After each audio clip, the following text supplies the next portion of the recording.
Very briefly again, it was to get a speeding fine of some description. Don't take the piss with it, it's not meant to be take the piss. Wait till the 13th day, put it back in the post so that there's no chance of it coming back to you within the 14-day period.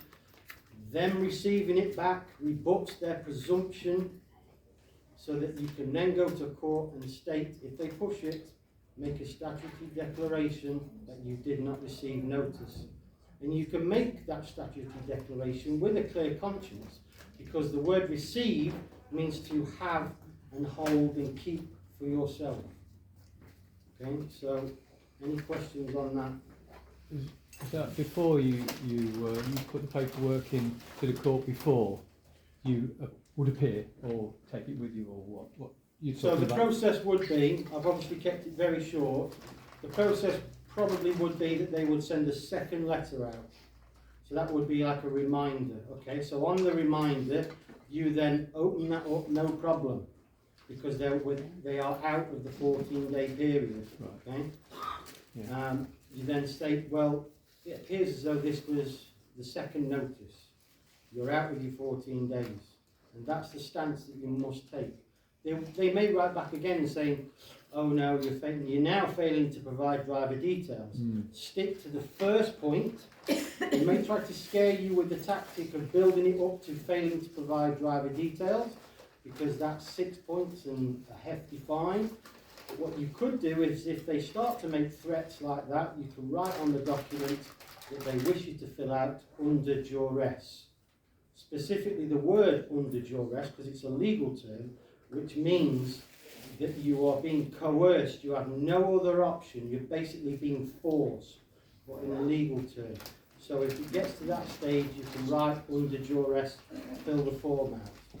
Their form. Okay, their form, yeah. Because if they up the ante and start trying to threaten you, and if you're not sure, you may break for the hurdle, so you can fill it out under duress, and then that's rebuts their presumption as well.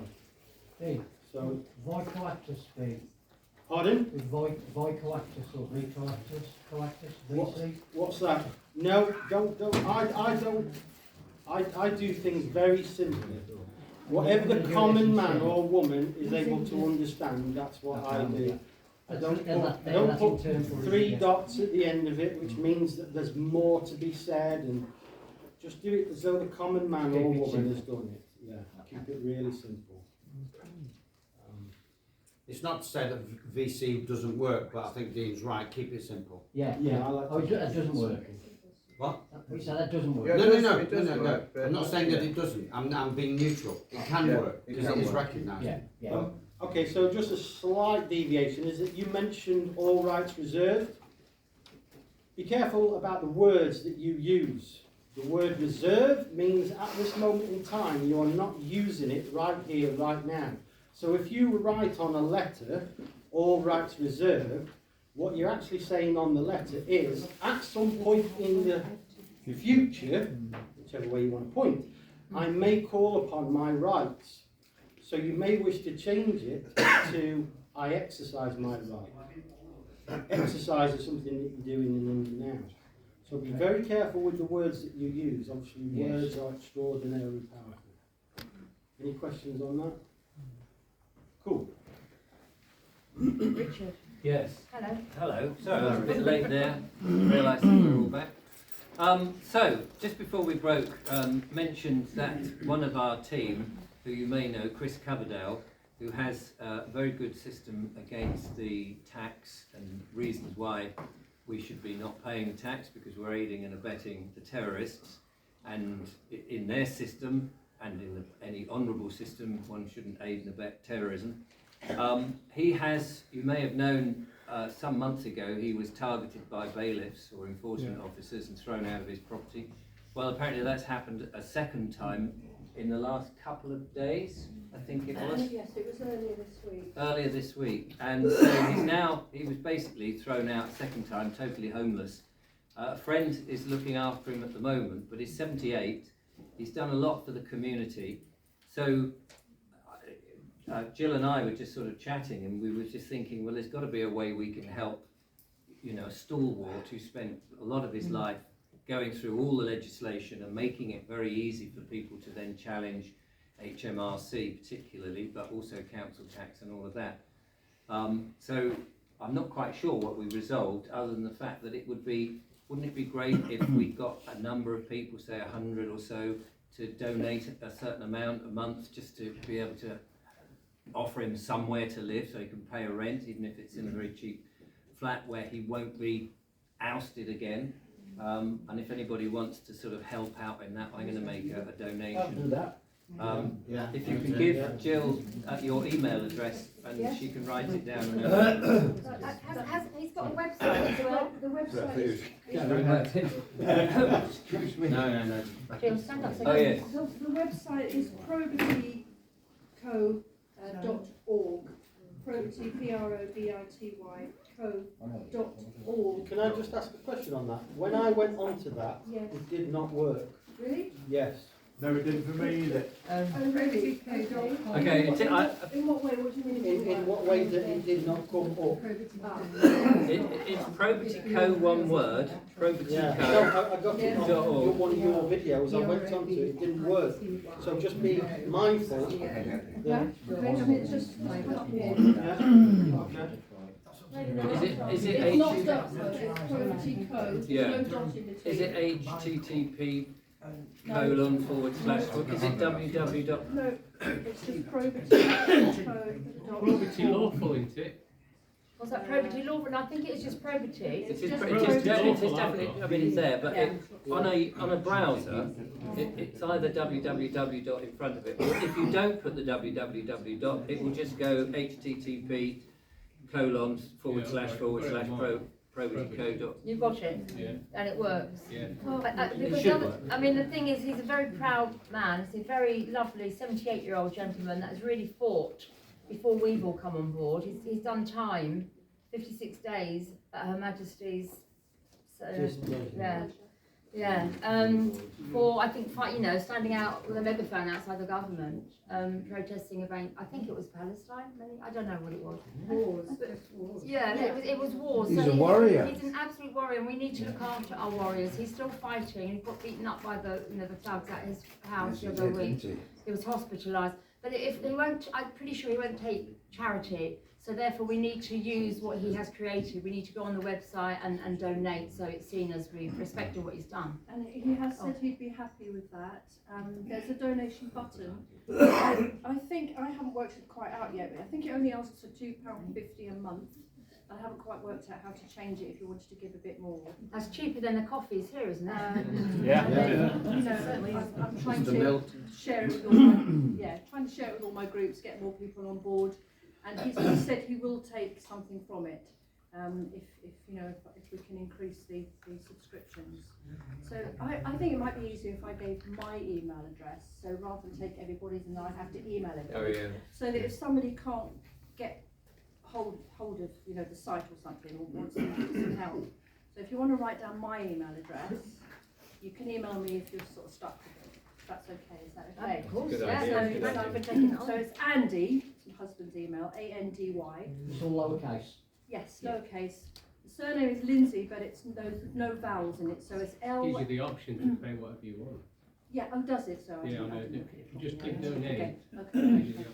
There's Andy, and then it's Lima November Delta Sierra Yankee LNDSY @yahoo.co.uk.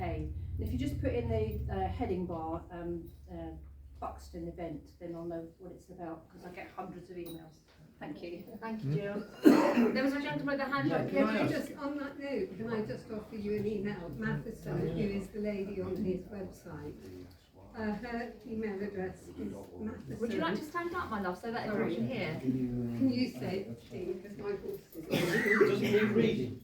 is... I am a bit dyslexic. Where am I reading? So you can read it. Math is son.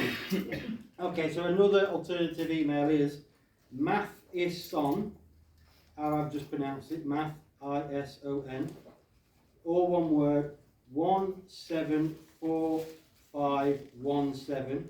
So Matheson 174517 @protonmail.com. the lady who is on his site, so she takes his mail for him. Thank you. Thank you. Thank you. What.com? Proton mail. At protonmail.com. And so you had your hand Yeah, up. you know the forms that Chris, obviously it's become quite popular, the Declaration Deed of Trust. Right, have a Does close anybody to you. know much about that? That Chris has actually done, Chris Coverdale. Yeah. Obviously you said about the bailiffs coming out. Does this mean that this, these documents don't work? No, No.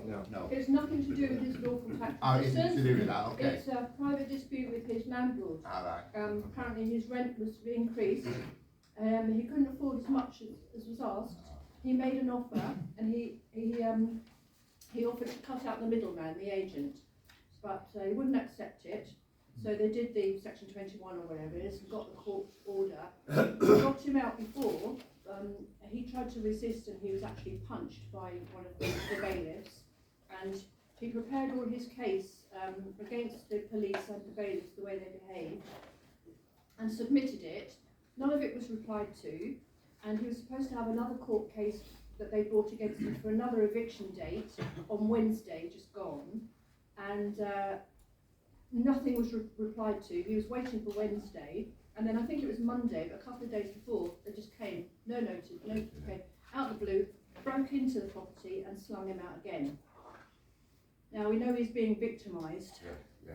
but it's nothing to do with his lawful tax remedy, Okay, yeah. which I've used and it's worked for me. I Yeah, had my same with a tax lot of written people off. have that, yeah. But yeah, that's the situation he's in. It was a rental property, but just to be clear, that it's Okay, nothing to do with what he cheers. does. Yeah. Thank you.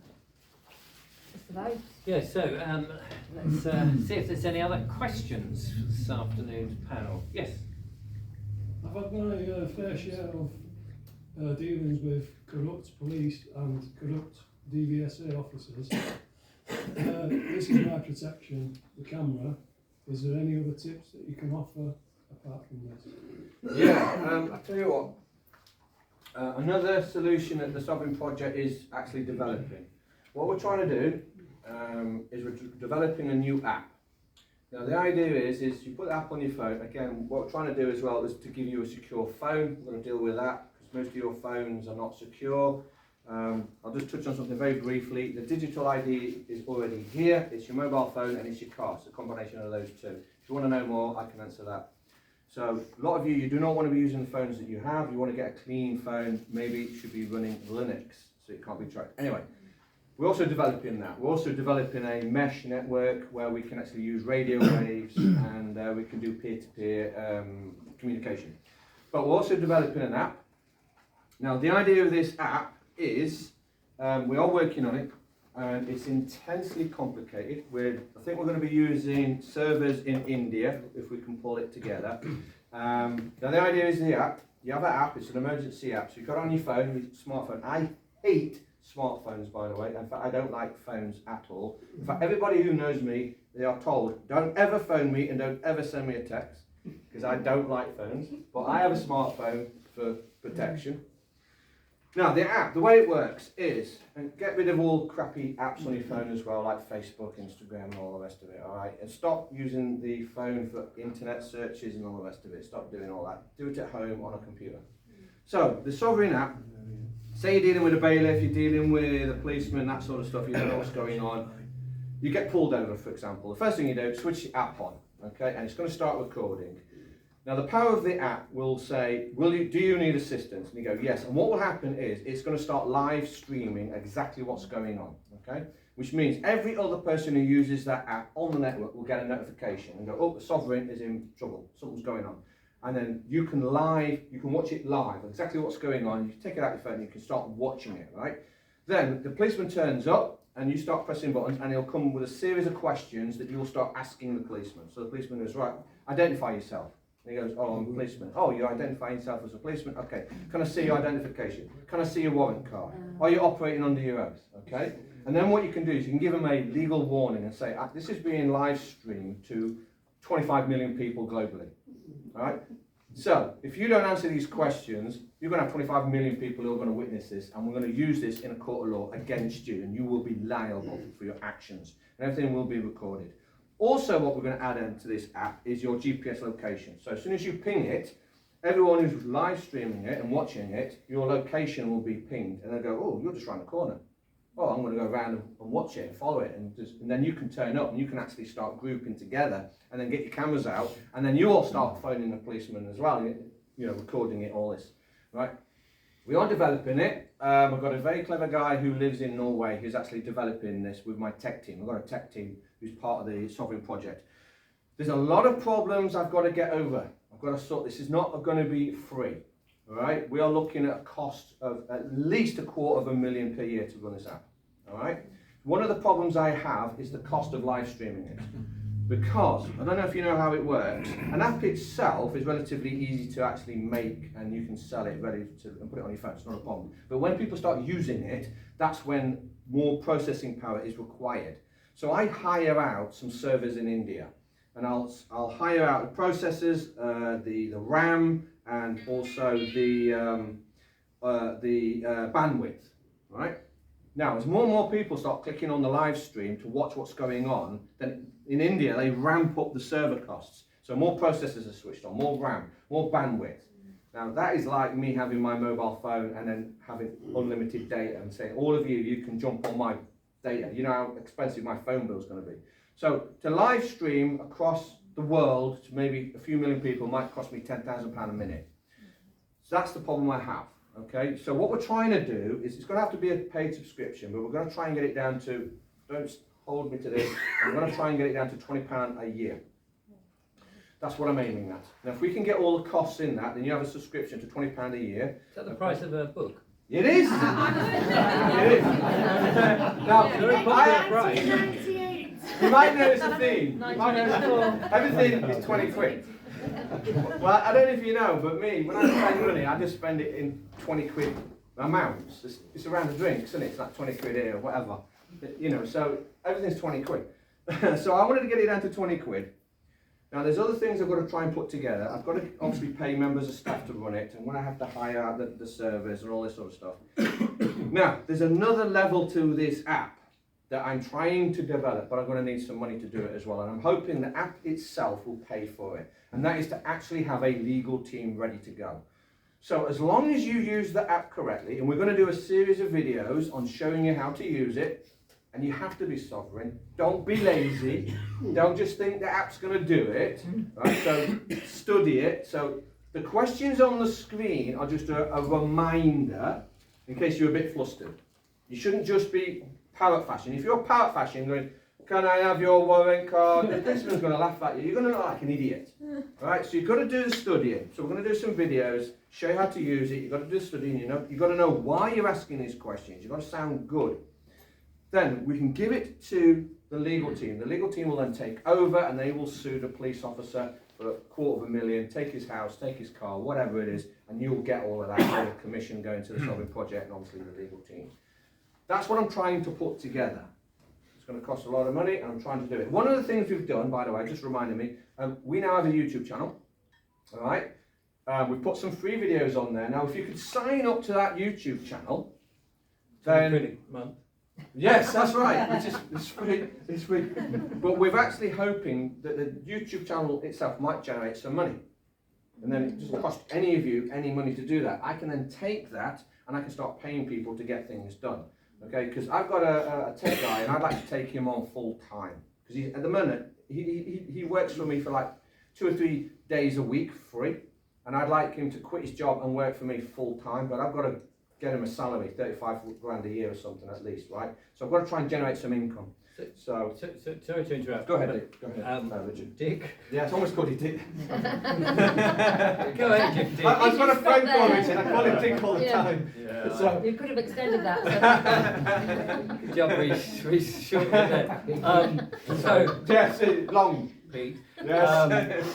The gentleman asked, he's got his camera. Yes. What can he use now? Right. I mean, waiting for the app is great and it sounds amazing, but you know, it's what anybody in this room can use right now.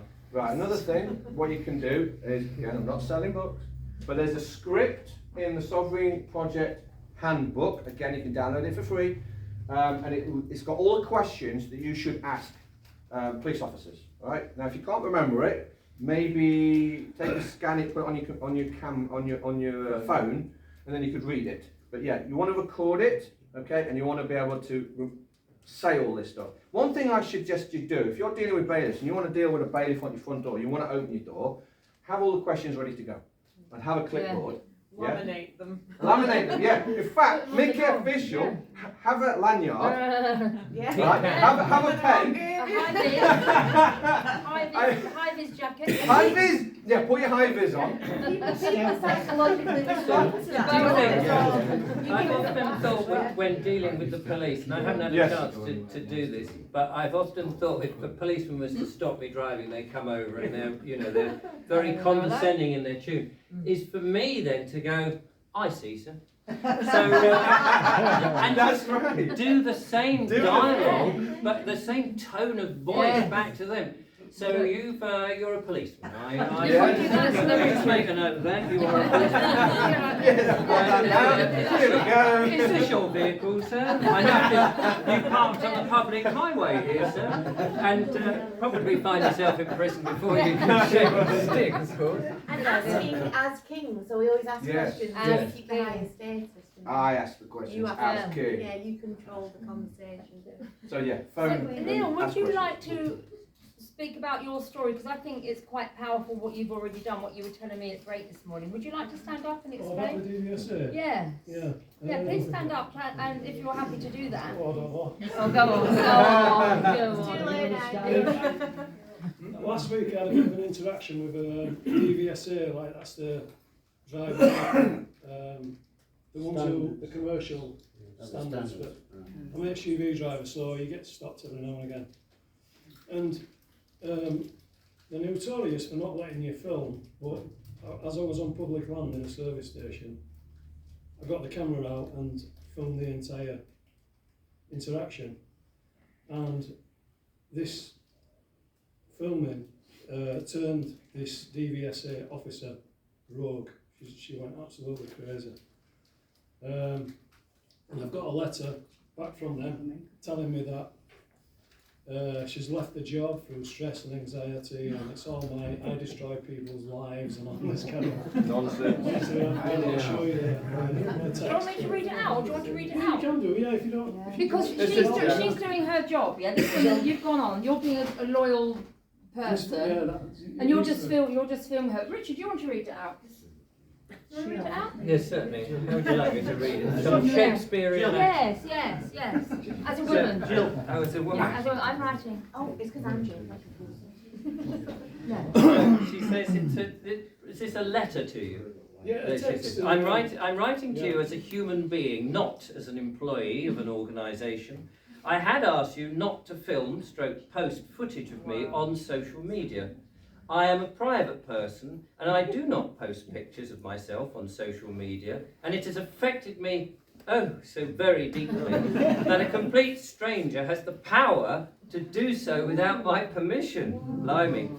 I immediately left work after the situation with yourself, and I feel not with yourself, I left the situation with yourself.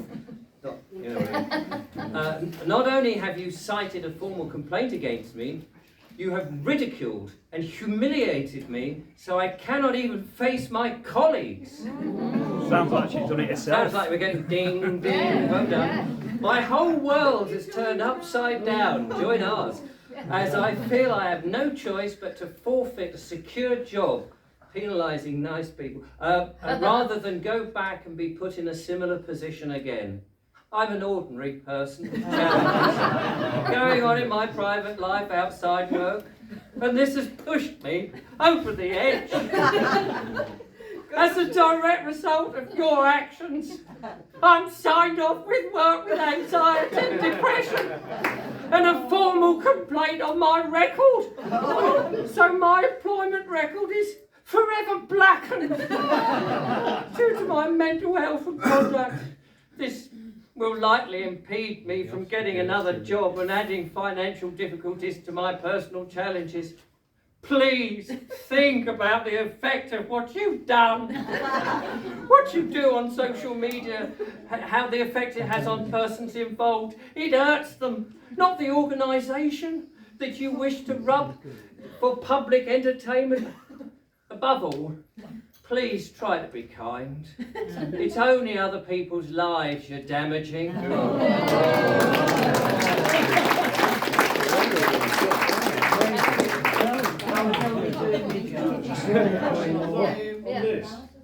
Could that be perceived as malicious communication? Well, just threatened you. I'd give her an Oscar for that. It's due to cause stress and that. Blame on your conscience. Causing me stress and anxiety now. Yeah, well. How did she No, I'm not going to go down. But in her job, was she causing you stress and what have you? Well, yeah, because she was trying to accuse me of doing things that I hadn't done. She was just pulling anything from the grave. Like I had a torch, which the batteries run out. So her view on it was I didn't have a torch. So I got some batteries from a police officer who was kind enough to give me some. And I said, here's your torch, and I shined it at her. And then she... You have blinded me. And then she said, well, it's not intrinsically safe because I deal with chemicals and whatever. And I said, well, it is. You're just moving the goalposts now because you know, I have got a torch, you know. And just ridiculous things like that. She also accused me of working at Tesco's on a weekend, which is something you won't be allowed to do if you're working your maximum hours like I do. So just ridiculous things that. She's a job worker, isn't she? Yeah. But this is the power of the camera, isn't it? You know, you've turned it, you've done an amazing thing. If I hadn't filmed that, I would come away from there with a fine. And if I hadn't filmed, you know, I filmed to protect myself. Yeah. Especially when police are concerned. The irony there is that she is saying you should deal with the company, not the individual. Yeah. And yet it was the individual who was having a go at you and saying, oh, these batteries, you know, they've got chemicals in. Sorry, I should have pulled the sun out, shouldn't I? There we go. I mean, you're dealing on an individual basis. I never posted anything anyway, as yet, but I will do. Yeah. But the thing is, these people that think they're so much above the law, I'm not sure how to deal with them. Well, you're doing all right so far. But does that not also, to jump in again, but does that not show the power then of dealing with the individual rather than the corporation? Because you're suddenly highlighting how vulnerable they really are. Because they're hiding behind it. It might not be her first time that doesn't happen to her. That might be her standard letter. She writes out 1 million times. The first thing she said was, I've never had to turn my camera on. She had a body wall. She said in 3 years, so she's obviously just been doing a job for a year. I've never had to turn my camera on. And I said, well, I'm putting mine on anyway. Should have asked her if there's batteries in the camera. And I think it's that kind of thing. We've got to educate them, haven't we? That's right, you win them over. When we put Spellfest on, I got, you know, it was a big private party, you know, about 600 people we had. Shouldn't say that on camera. I mean, it was under 500. But we had the council, we had the environmental health, you know, and I was the warrior on the wall because they turned up from Cumbria Council to kind of stop us, and we actually put it, we did it as a PMA, so it's the Circle of Sisters PMA that put on this private event. The benefit of joining the PMA was Spellfest, that was the festival that I put on. But what I had was the council, the environmental health, and then Jackie from Cumbria Council came with 2 police officers to intimidate John, the farmer. So she demanded that I ring her, so I didn't. So I left it 48 hours and then I rang her and said, oh, hi Jackie. Anyway, without kind of like, we haven't got time for the whole story, but it's about that kind of jurisdiction as well. But we filmed her. When I gave her an appointment time, she said, I'll be coming at this time. I said, oh, I'm busy then, Jackie, as you can imagine. Quite a big party we're having here, so quite busy. You can come at this time. So again, you know, I was directing the conversation. And when she turned up, we didn't let her onto the land because it was a private party, right? It was private land. So she said, you're intimidating me now, because we all were filming, and I said, the filming is as much for you, Jackie, as it is for us, but this is a civil matter, yeah? There's no crimes going on, you know, it's not a matter for the police.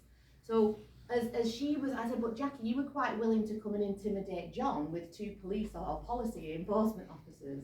And again, it is about educating them and standing your ground, isn't it? And we did have a big private party with under 500 people there, and there was no licensing brought because obviously it was civil, not criminal. But the police came and they said to me, we've heard that, you know, there's gonna, we were basically showing like kids like self-defense. He says there's going to be boxing, and I was like, it's not boxing.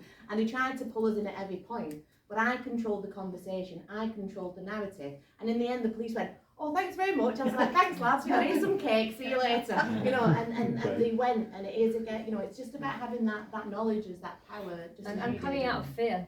That was the other thing as well. At the end of all that escapade, she set a police officer on me and told the police officer that I'd harassed her and I'd upset her. Had you offended her? All this. And tried to get me arrested on that sort of charge, but luckily the police officer saw through that and he became on my side. But that part of the thing I didn't film actually. I slipped up a little bit. But next time. You did great. But and your lesson is from us. That's the thing, you know, protect yourself, protect yourself, that's when your camera, your phone is useful, isn't it? Protect yourself. Thank you for doing that, thank you so Thank you. much, and thank you for standing up,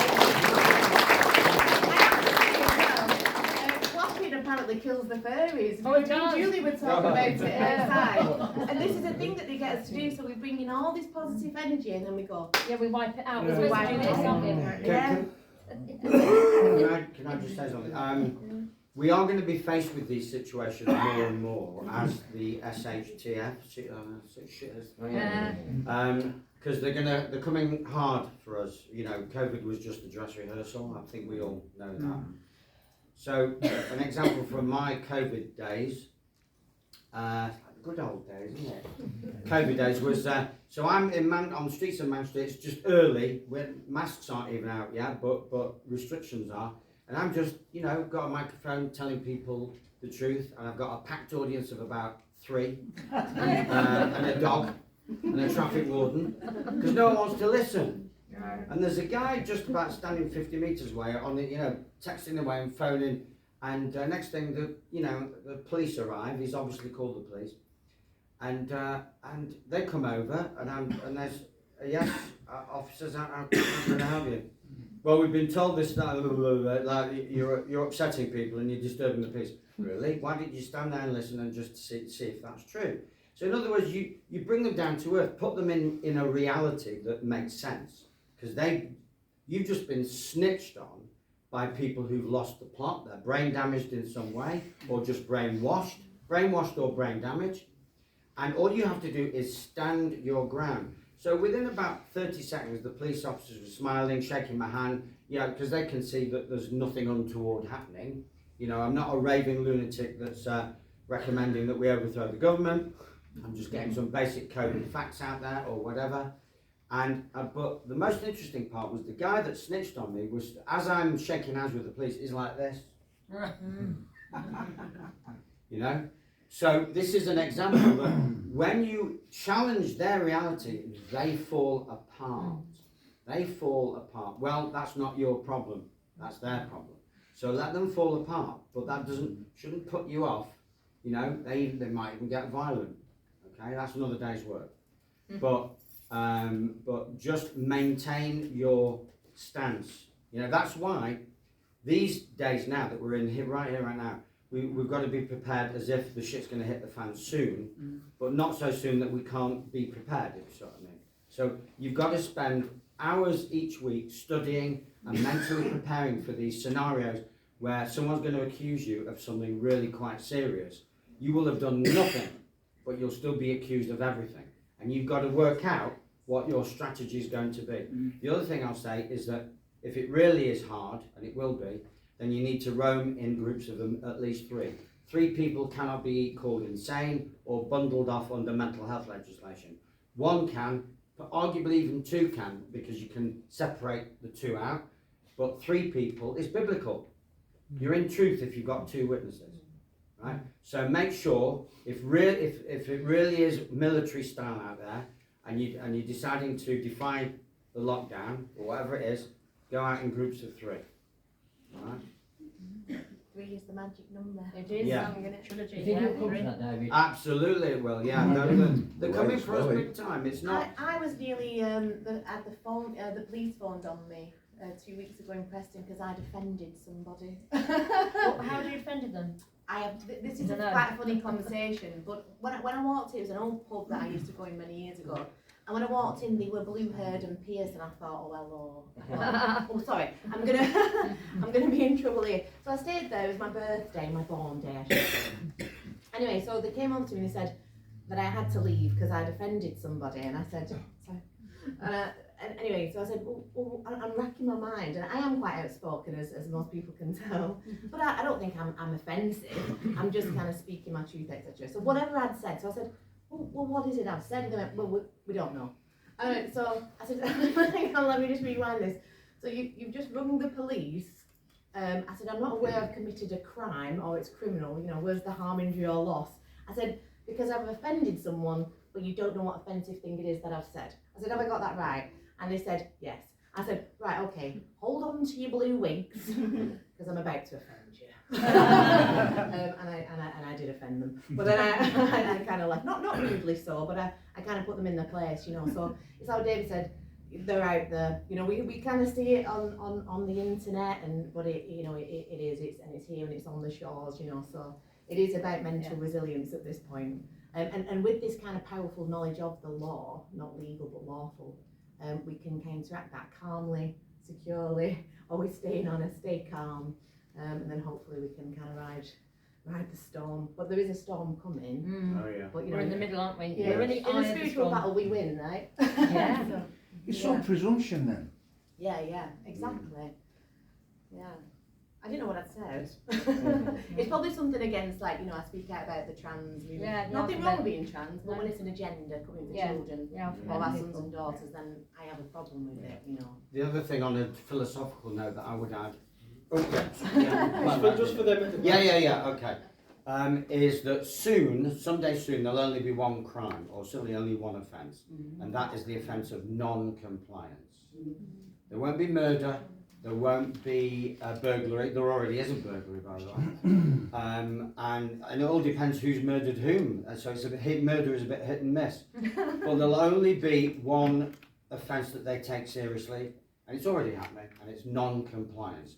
So we have to gear up for that concept. Yeah, I had a conversation during the lunch break about someone saying they needed to go to court to defend their position, and I said, you don't have a position to defend. You're non-compliant. That's it. You're guilty. You're toast. You can't defend non-compliance.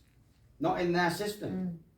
So we have to be. You know, we've got to get over our own ego, our own hubris. It's, you know, yes, we're right, but we can't assert that righteousness in their system or in their eyes. Back to the presumption. They presume that we're heinous criminals because we don't comply. It's non-compliant. And that's why we've got to get boys and girls into non-compliance as early as possible. So for them it becomes second nature. It hurts us. You know, like what Richard did to me, he was testing my level of compliance. I failed that test.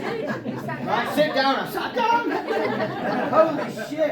And then, Help, I'm being repressed. Right? But, you know, it's... What's the strategy, Dave? Simon says. So it really is, well, the strategy is, well, it's get yourself into a mindset, you know, that, and also give everyone a running commentary. So if someone in a mask walks past me, I just say, no need for that. Is there a pandemic? And then I walk off. I don't engage with them. I just mutter. I'm giving a running commentary. So if we give running commentaries, it will add up. You know, what are you doing? What's that for? What's that mask for? And then you walk off. So it's rhetorical. You're not going to engage with them because they're going to, their eyes are blank, their brain is not working, you know. But you're sowing seeds. So get ready for this massive onslaught. We already saw it in COVID.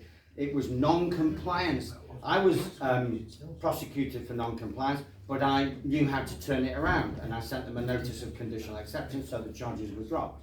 You know, so you've got to have all your strategies ready, good to go, and not saying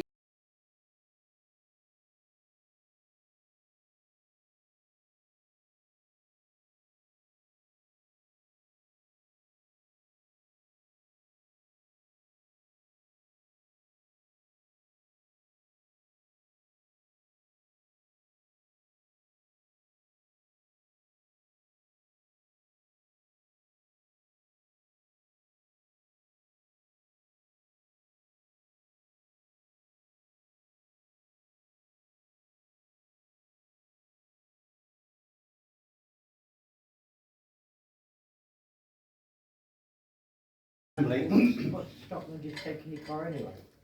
They don't, because it's not registered in their system anymore.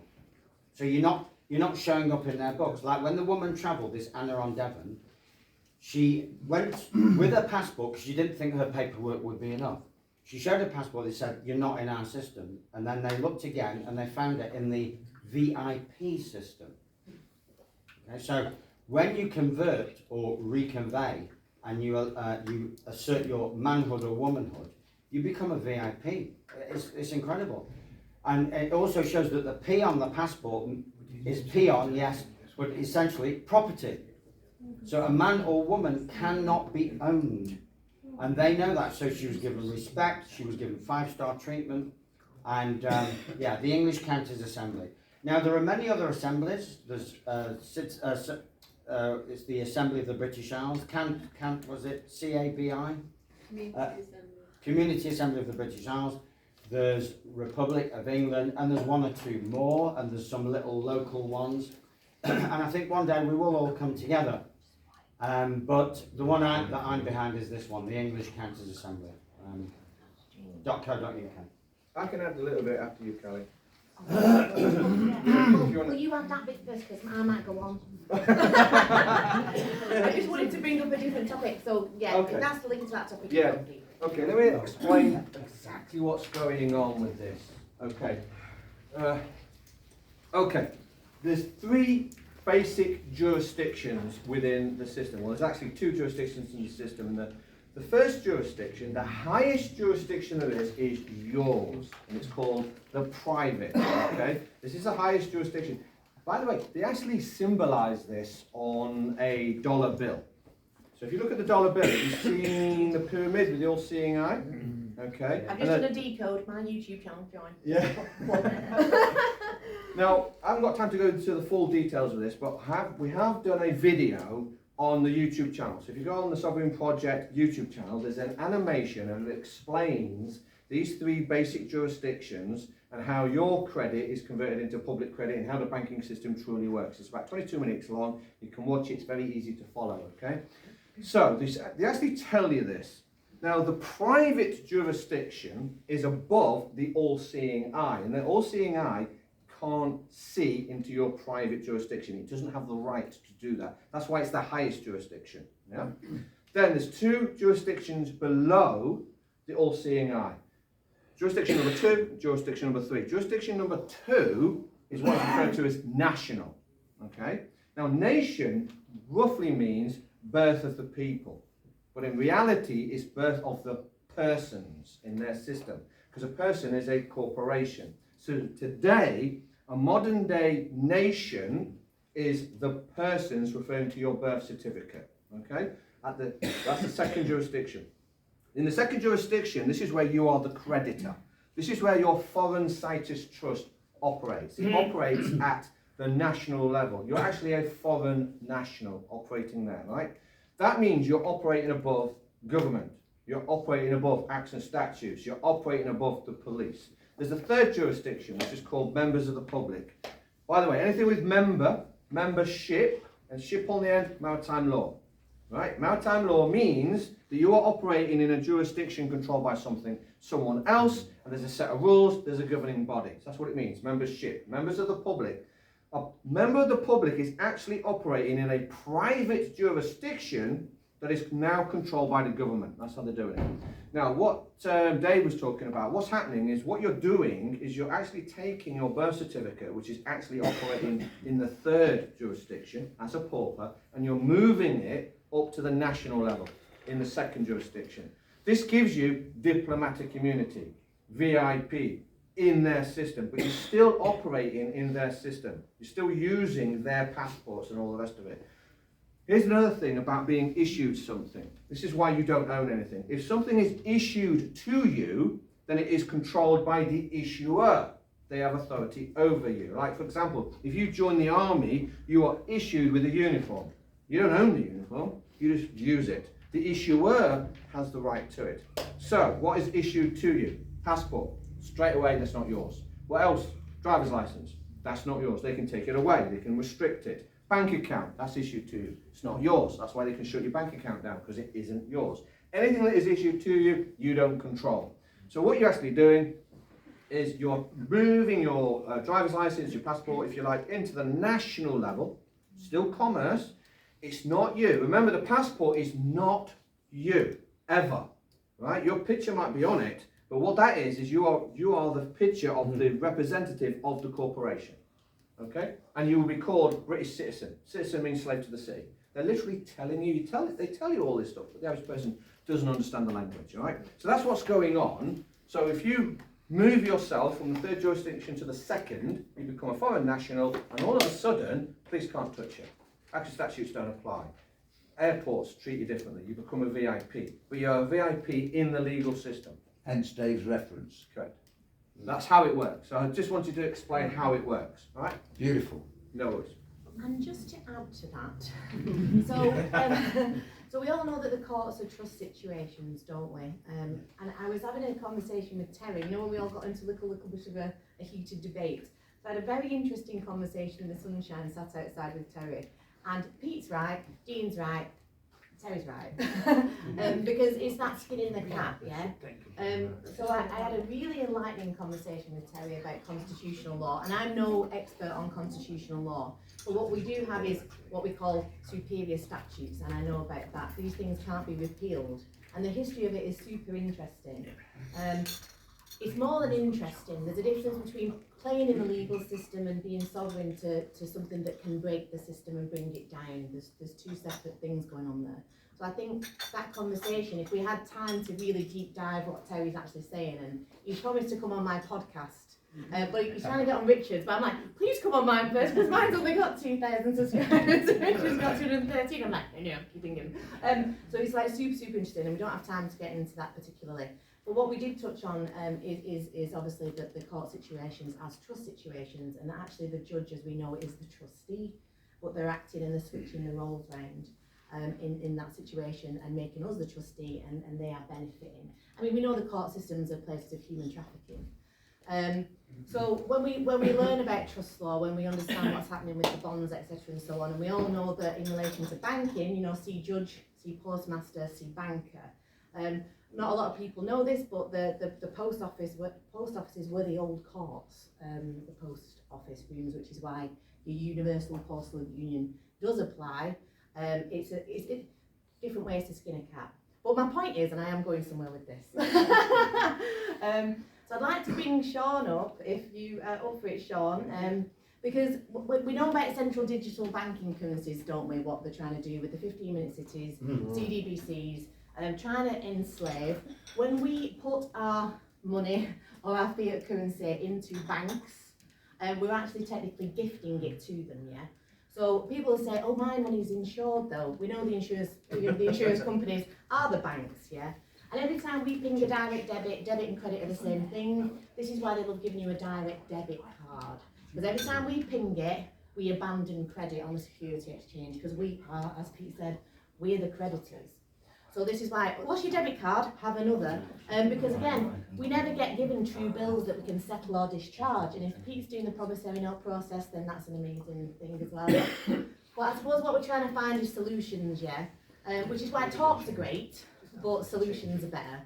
So I'd like to bring my very good friend Toshi and Sean up. So from the Dark Matters Network, we're going to be showing people how to set up something called BSV. Has anyone heard of BSV? Yep. Bitcoin Satoshi Vision. Karen, lovingly, and Richard have had Sean on the show to talk about this. Now, it's a lot, and we're only going to give 5 minutes to it because we just don't have the time to do it. But it's important, and it's something I'm very passionate about. Our Dolores Cahill's on board with us as well. She's backing it up. And it's about having an alternative network for our data. If I'm anything, I'm a debt monkey, and I'm a data monkey. Data, debt. And data will be one of the last true commodities that we've basically got if we can take our data back. Because at the moment, when we're putting our data onto their private servers, yeah, they own it, they control it. So when we can take our data back, not only does data reveal the concealment in the trust under Data Protection Act, freedom of information, etc. and so on, it's a really powerful tool. And if you want to know more about that, come and see me. And we will be doing this. We'll be showing people how to set up a BSV wallet, we'll be showing people how, what the importance of taking our data back. So before being shown and ramble on anymore, just to give it some kind of perspective, Amazon earn more from our data, from the harvesting of our data, than it does in its natural business. That's what an asset strip is of our data. And we know that we're going into this digital age, and yes, it can be used to enslave us, but it can also be used to free us, if we take ownership of that back. Sean? Thanks very much. Am I allowed to reveal your identity? So this is Too late now, I know it. you gave me permission earlier, so this is Toshi. I don't know whether some of you have seen my interviews with Toshi, or Karen's interviews with Richard's, but this is the mum. Oh, thanks very much. So I won't take too much of your time, because I know these fantastic people here are doing a really good presentation, and I just want to thank you all, because I have to say, like, I'm just massive fans, because obviously we know what's going on, and these people are coming out leading the charge. Just quickly before I go on to try and explain just elaborate on what Callie said, I was going to ask a question over there for these people. They put us into the UK jurisdiction, which is a corporate, maritime jurisdiction. I've also got a friend of mine who's been battling this for about 20 years, and there was a story, you're probably all familiar with the Sestu-KB Act of 1666, which turned us into stock. Well, what was interesting is that the British were actually involved in the Maroon Wars, and in 1739 that came to a conclusion. Now what's interesting about 1739 is that Britain was already in maritime jurisdiction from the Sestu-KB Act of 1666, and in 1739 the British actually created a treaty which recognised a group of people to be outside of their maritime jurisdiction and recognised as sovereign, and they were called the Maroons. And what's interesting is that the Maroon jurisdiction is not a land jurisdiction, it's just simply a recognition of sovereign jurisdiction. So something that we're actually investigating is the fact that there is now a sovereign jurisdiction that's recognised by the British Maritime Corporate Jurisdiction. And that's the major issue, is recognition. So that's something that I'll probably chat to you guys later. But yeah, just quickly as to how they... Yes, is that comparable to Ryanair Fuel Mix Maori connection? Yeah, it's similar. Yeah. So they've actually, the corporate maritime jurisdiction has actually recognised a sovereign jurisdiction. So if you identify as that, they can't dispute it because they created it and it's sovereign. So, but the way they enslave everybody is basically, if anybody has seen, I can't remember, there's an American Marine who's talking about how they control things. It's all through finance, because all legal and political influence stem from economic power. And there are only 4 things that circulate within an economy. You've got goods that are manufactured, you've got services that are provided, you've got securities that are issued, and that's the problem with the medium of exchange we're using at the moment, because currency, which is securities, are issued, and as Pete just said, those who issue owns. So money has to be a commodity. In other words, it's common to everybody, so there is no central point of authority or control. Now that means that there can't be any human barrier to entry to accessing it. And this means that in order for something to have value, it can only ever be extracted or grown if it's going to be common. Now if you could grow as much money as you could, it would be worthless because there's an infinite supply. So therefore the best money has to be extracted. And what you really need is something that is extracted, so anybody can extract it, that is then useful. Because if something is useful, it's valuable. If something is useless, it's worthless. And this is where I'm sort of trying to explain Bitcoin here in as many different ways as possible, because believe me, is anyone here familiar with the Johns Hopkins SPARS pandemic that they published in 2017?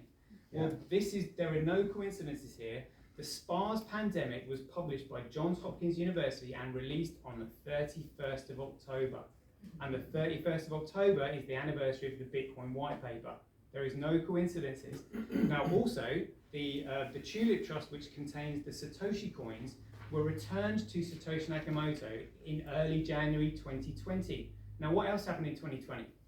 Lockdown. And the reason they brought in the lockdown, I suspect, is because they cannot afford us using a medium of exchange that is outside of their central banking control and jurisdiction.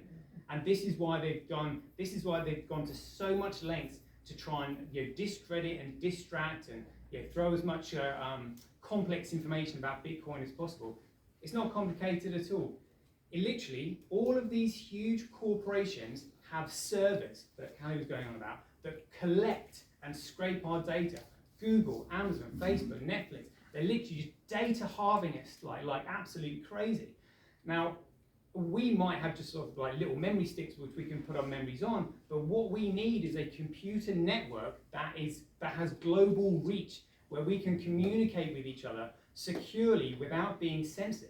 Now, at the moment, the only way we can do that is by using these corporate servers like these social media giants, but they own and control the data. So what we need is a server network that has global reach, that can send and receive digital information as fast and efficient as light in a manner that they can't control. Now, if a network doesn't have any central point of control, well, how can it operate? Well, it needs some kind of incentive, effectively sort of like an asset, to encourage people to operate the network. And this is what Bitcoin is. So Bitcoin is extracted from the network, and the reason you would buy Bitcoin is so that you can use its server network that is globally distributed and economically competitive, and therefore doesn't have any central point of authority or control, and they cannot crack, hack, alter, or change your information. That is basically what they are so outside of their system. Absolutely. That's why they're demonising it. Yeah. And so one thing I will just mention, just to show what they've done, because it's all to do with contract. So if I have a contract with you, our two wedding signatures are required to be on that contract. Now, if you were to sort of rip that signature strip off or tamper with those signatures, that's fraud, and it completely null and voids that contract. Now, it's the same with a Bitcoin transaction. Whenever you send or receive a transaction on the ledger, a digital signature is sent and received, so you can prove that you've sent the transaction and you can prove who's received it. Now, what this creates is effectively a private network of all people using Bitcoin with each other with their digital signatures attached to each of the transactions. Now, if you want to make a Bitcoin transaction null and void, what you do is you tamper with the signatures. You either delete them or segregate them or somehow separate them from the transaction. And this is what they did in 2017. They segregated the digital signatures from the transaction data on the BTC chain.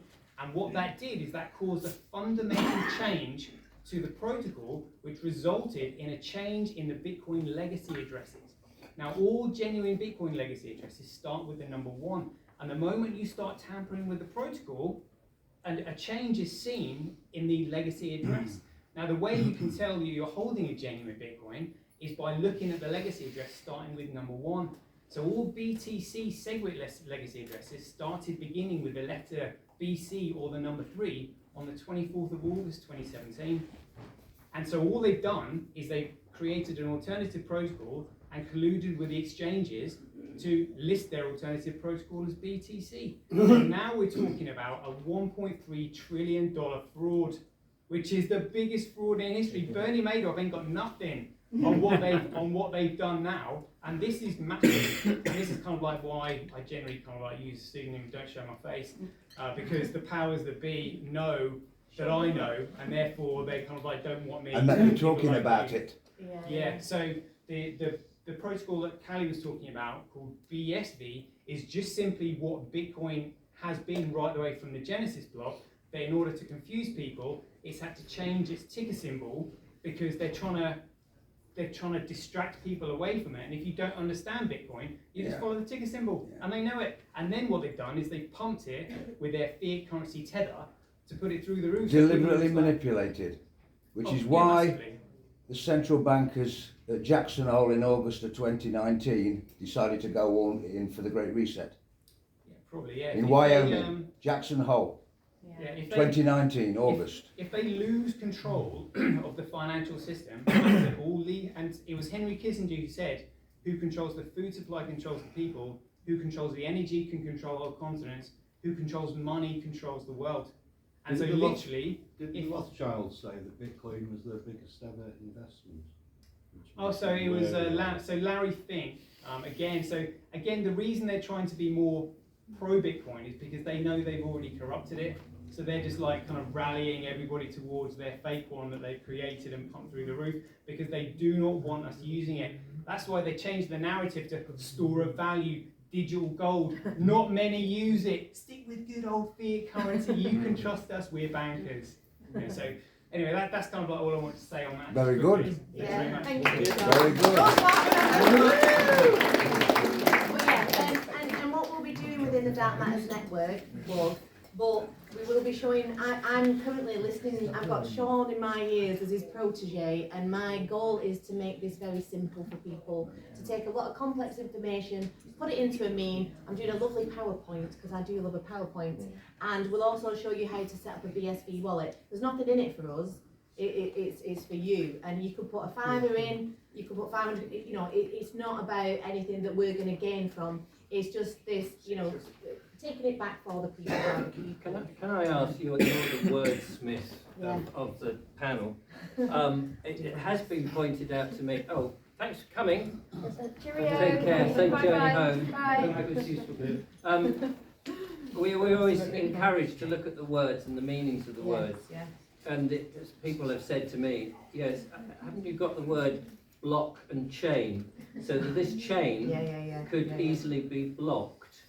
Well, I suppose it's like, take crypto. On that one. Yeah, go on, John. So blockchain is just simply the process that data goes through in order to get uploaded onto the network. I get that, but because we examine words so much, everything seems to have double meanings as well. And so you wonder, why would they come up with blockchain, a chain that can be blocked?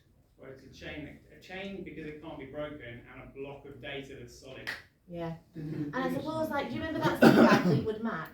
Because if you don't love me now, we'll never break the chain. And that's kind of part of what BSV is. It's a lot to kind of, we can't possibly kind of go through it today. But hopefully, if you want to kind of come and join the network. And the other thing is, we have to do it. My network is a private network. I'm just about to put it into a private, unincorporated trust. Well, you know, there's no memberships. A private unincorporated association. That's the most powerful thing we can do. It's going to go in a trust with the Goodism, with Andy at the Goodism, so it becomes a trust within a trust. And there's a forum in my network, so, you know, get away from Facebook, come and talk to like minds within the Dark Matters Network, and we promote Pete and Karen, Richard, everyone who's doing great work. Toshi, of course.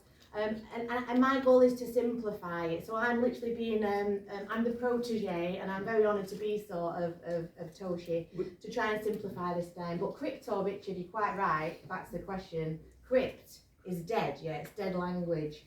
Cryptocurrency, the clue is in the title. As Toshi would say, it's a shitcoin, yeah? Because currency is just backed by fiat, and fiat is backed by nothing. Whereas actual BSV will be the last kind of true commodity, our data. Our data they're after. Would you use it in combination with other types of money rather than go into everything into Bitcoin? Well, again, you know, this understand, and I'm a baby at this, so maybe Sean will jump in because I'm learning, but Bitcoin is obviously their system. And Sean touched on it briefly about the digital signature, yeah? Bitcoin, the BTC Bitcoin that they use that to drug run, they use that to traffic children, they use that on the dark web, yeah? What's to stop them using Bitcoin then for their own nefarious uses? Well, BSV has a digital signature, so it can be tracked and traced, and that data stays with you as the owner. But if it can be, as well. If it can be tracked and traced, they can track and trace what we instantly do. Well, but it's not on their servers. If that's right, Sean, it's not on their servers. How does it see, this is where I get a bit confused, and Sean knows. Well, Sean bet, you know, I'll pass it over to Sean if I don't know. If nefarious people can use it nefariously, but they can be tracked and traced, what security do I have to use it so that nefarious people, or anyone, doesn't track and trace me? Why is it not private in the way that a piece of gold, if I give to a man selling books at £20, I believe. Bargain. I think he's reduced it to £19.98 or £19.84. To me, what I and Pete do in private is our business with a piece of gold, and it can be very pleasurable. But if things can be tracked and traced on Bitcoin, what is to stop nefarious people doing that if you can do it to nefarious people? Well, they don't want to be tracked and traced. Well, I know they don't, but you just said Yeah. that you have tracking and tracing so that if nefarious people are using it, you can track and trace it. Yeah. Yeah, so the fundamental difference is between anonymity and privacy. So anonymity is what you would seek if you were in the toilet cubicle. No one knows you're in there, you can do your business and no one knows what you've done. Unless they've So got those, ears. so those who are controlling an anonymous network are accountable to no one and therefore they have complete control of it. Whereas a privacy is what you and your partner would seek behind the bedroom door. You can identify each other, you can engage with each other, but no third parties can see, hear or interfere.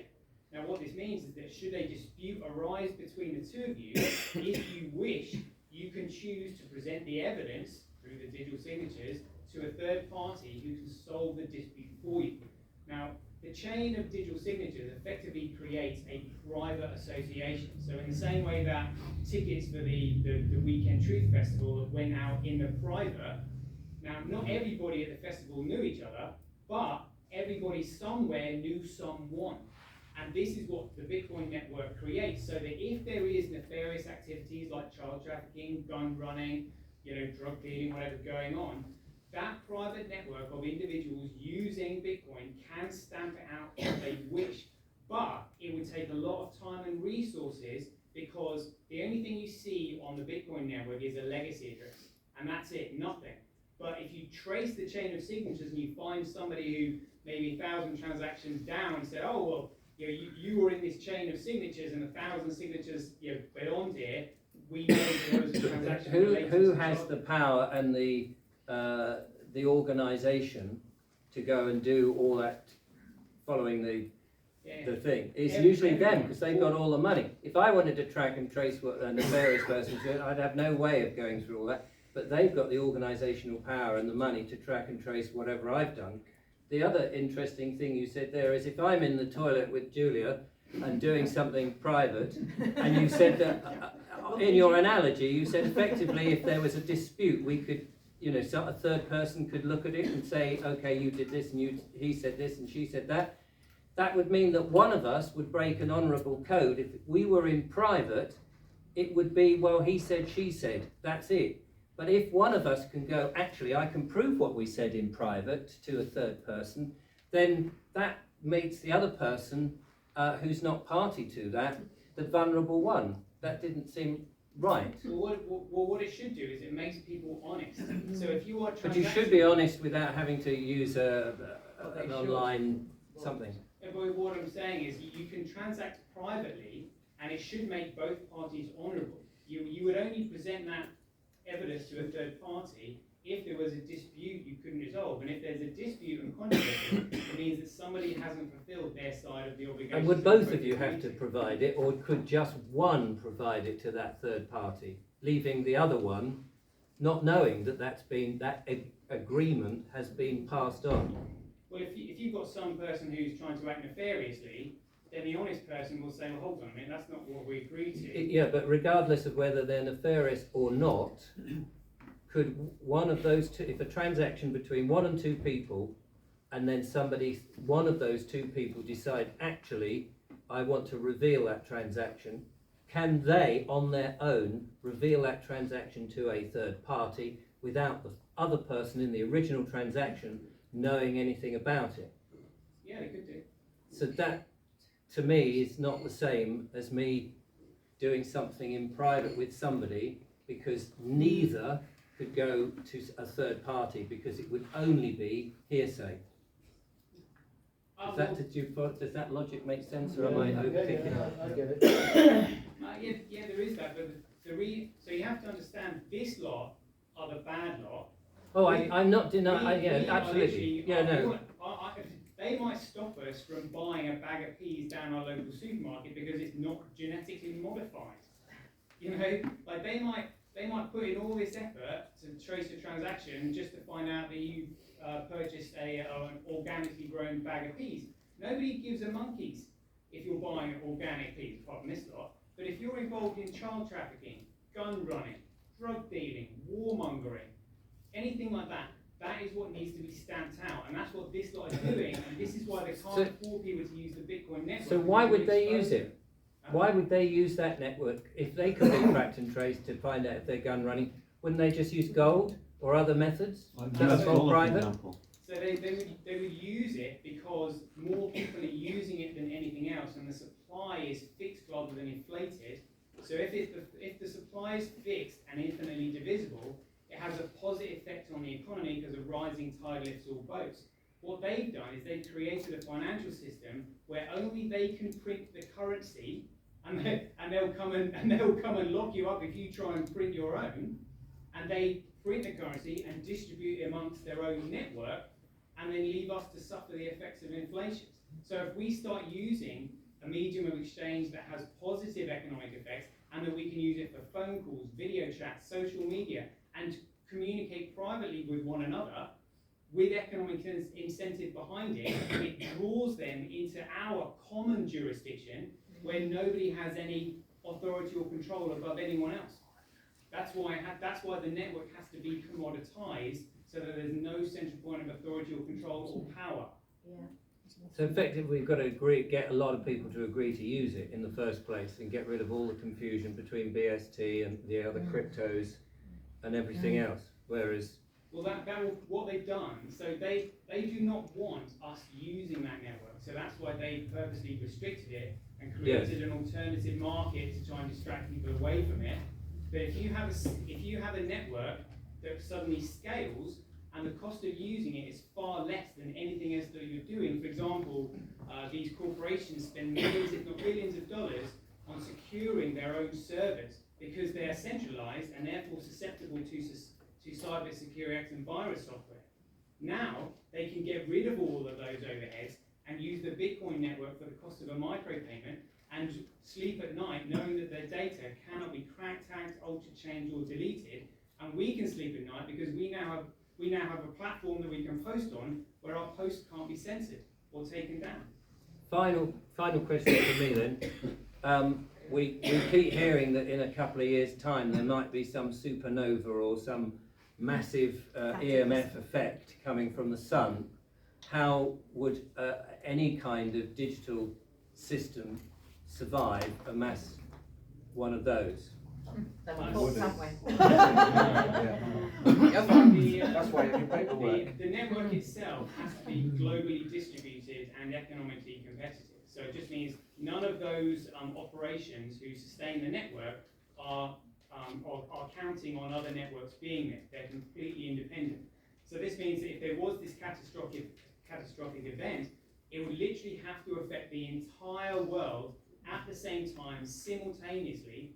And these mining operations are underground, under dams, powered by solar. They're literally, I've seen mining farms literally in the kind of locations where you would find grow houses, literally underground, in caves. You know, it's phenomenal. And this is why they actually think that they've got more chance of shutting the Bitcoin network down by installing a totalitarian one world government than actually shutting the grid down itself by physical means. but it's a race against time, which is why they brought the COVID pandemic forward. Because if you watch the interview with Peter McCullough and Joe Rogan, Peter McCullough said literally they got all the details correct. The only thing they got wrong was the year. They said this was going to happen in 2025. Instead, it happened a few years earlier. And the reason they brought it forward is because they know if we start using a monetary system and a computer system that is outside of their corporate servers and their central control, they lose control of everything. And that's what it all comes down to. Boom. We've only got a half an hour left, so we could continue talking about this, or are there any other questions? It's a lot, isn't it? Yeah. Can we talk about trusts? The simple way to get the best way to make sure you're doing a good private trust.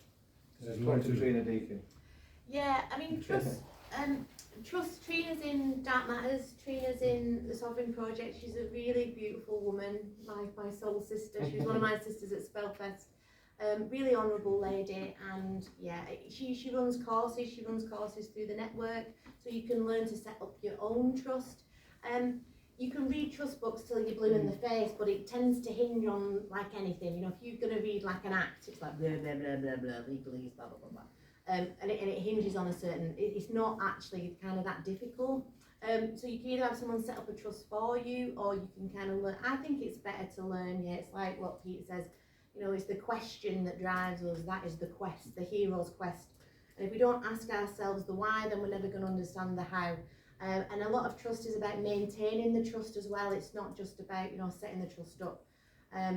Trust just moves it out of their jurisdiction, so obviously you want a private trust, nothing to do with statutory. So yeah, it's a big topic, equity and trust, but the law of the land, you know, operates on equity. Equity is the higher jurisdiction, it is the higher body of law. So yeah, certainly if you've got assets, you want to be looking at trusts. So, so if you put all your stuff in trust then? Oh no, I don't have anything. I literally don't own anything. I don't. Well, we don't. Ownership is bad, yeah. In trust terms, like, you know, you want to split the equitable and the legal title. That's what trust is about. So I did have a van that I was going to put in trust, but it got stolen. So so literally the only thing that I have in the system is a bank account, and that's with Revolut at the moment, and they don't fall under the Financial Conduct Authority. But you know, there's still kind of regulations in that. Like we were saying earlier, you know, with banks, if you're gonna have a bank, you know, you're gifting your money to them basically, and when the banks go down, and they will, because it's a Ponzi scheme at best, a castle made on sand. This idea of the Great Reset, it's about them resetting time. They do soft resets every 70 to 100 years, so that we all go blah, blah, blah, and we forget who we are. Come and watch my podcast plug if you want to kind of learn about how they do this, and they do these huge resets. It's all to do with our sun and Sirius coming in and out of each other like that, like a Vesica Pisces. So we go through ages astrotheologically. It goes a bit wacky, and that's nothing to do with trust law really, so I won't go there, but that's how my brain works really. But yeah, certainly go find Trina with Pete, come find Trina with me. But again, you know, come to the Sovereign Conference. Come to the Sovereign plug. Come to the yeah, there's a plug. Yeah. Sovereign Project Conference on the 4th of August in Loughborough. Really nice place actually. Come in there. Down the road. Yeah, Trina will be there. Can I just say about trust as well? If you are going to set yourself up, I mean, I've got some assets and I'm putting them in trust, but I'm researching who. It's a discernment again. You've got to really be sure. A lot of the people that do advise do live in vans and don't have anything, and they've got not much to lose. Yeah. I've got a fair bit to lose. Jill and I were talking about this at lunchtime. So the person I'm going to put my trust in, you know, I've done a lot of research and it's going to be thorough. But one thing that I have learned is to put every asset into a separate trust. In case one trust is challenged, the whole lot could be wiped out potentially. I don't know, but if no limit to trust. Well, I don't know. I just say if you've got a car, put it in that trust. A house, put it in that trust. You know, a donkey, put it in that trust. Just have a trust for each individual. And you can put a trust within a trust within a trust, so you're creating wall after wall after wall. It's about creating walls to the system. Yeah, defence is a lovely. Yeah, once you've got a trust, how do you put your car into trust? Because I had my car, I put my trust name on the V5 and sent it off, but then that makes your insurance invalid because you're not the registered keeper. You're not the name. So yeah, you can still be a beneficial use of it though. You can still have a beneficial use of it. I know people that have done it and they've still got a beneficial use of it. But can they get insured? Yeah, and I have done it also. But I don't talk about mine because it's private. And I think anything private is private. So just to, people get really confused about the trusts. So I'm sure you're aware that your own name is a fiction, right? Keep it really simple. So the trust that you make is also going to be a fiction. I mean the name itself. It's just a fiction, okay? But where that is separated is that you need somebody else to trust. So form the trust with somebody that you trust. Don't just use somebody who's got no clue about what trusts are. They have a fiduciary duty as a trustee. So what I'm saying is don't form these trusts without any knowledge. Do your own homework about what it is that is involved. Because trustees, they also have a fiduciary duty to the trust itself. I think that's all I wanted to say. There was something else. Go on, yeah. Okay, a quick reality check, folks. The highest trust that there is the trust that is created upon your incarnation of your soul. And your soul, you are entrusted with looking after your soul while it's incarnated.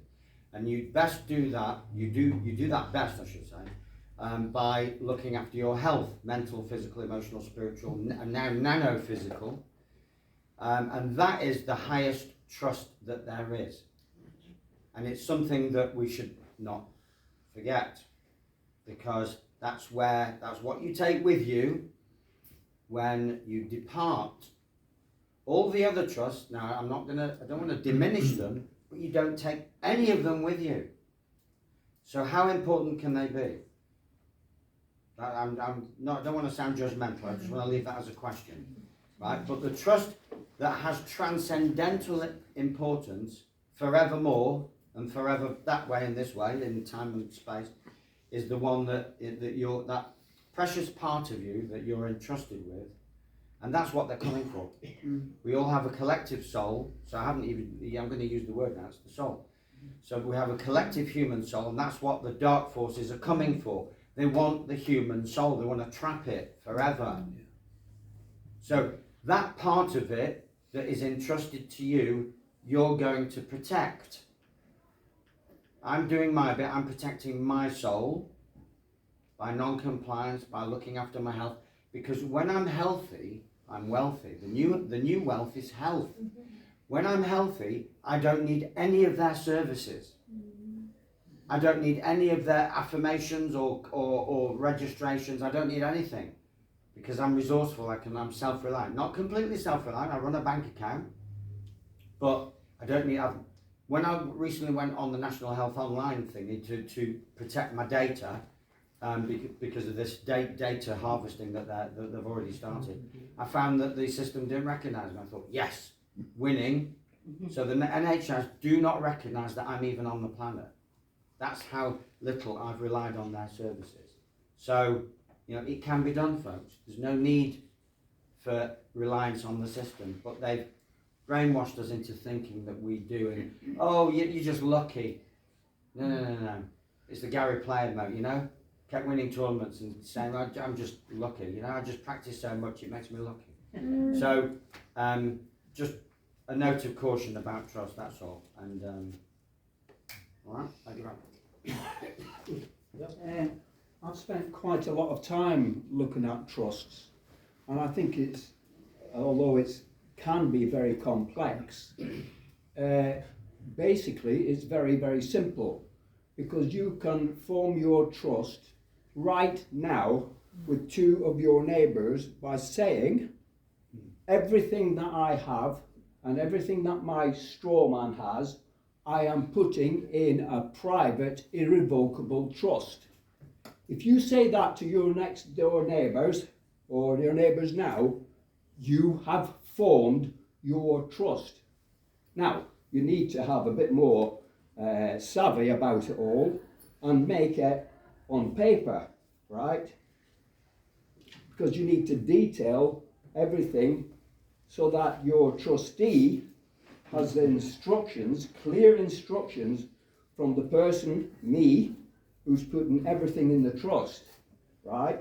I'm putting everything of mine that I've worked for in my life, and everything that's in my straw man's name, because most of it is, all in capital letters, isn't it, and Mr. and all that lot. So everything's in my trust, right?